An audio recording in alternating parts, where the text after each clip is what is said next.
Cette vidéo est la preuve que les combattants du jiu-jitsu brésilien dans une situation de bagarre de rue sont intouchables. Vous le voyez ici, Ryan Hall, il se met exprès dos sur le sol et va littéralement attaquer les chevilles et les genoux de son adversaire et personne n'arrive à faire quoi que ce soit. L'argument de tout le monde, c'est qu'en bagarre de rue, on peut mettre des coups de poing au sol, on peut mettre des penalties, mais dans un sport comme le MMA, notamment à l'UFC, où presque tous les coups sont permis, on voit que des adversaires de classe mondiale, des boxeurs de classe mondiale, n'arrivent pas à trouver la solution contre lui.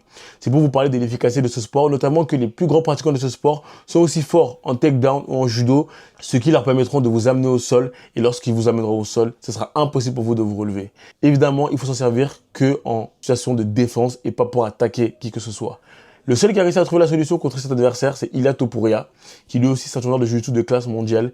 Et on le voit, lui, par contre, il réussit à dominer, à même prendre le dessus sur Uriah Hall. Il a même fini par lui mettre un KO. Donc les gars, si vous voulez un sport pour apprendre à vous défendre en cas d'attaque de rue, misez pour le jiu-jitsu brésilien, car c'est le meilleur du monde. Les gens pourront dire ce qu'ils veulent, mais les preuves sont là. Dites-moi ce que vous en pensez dans les commentaires. Let's go!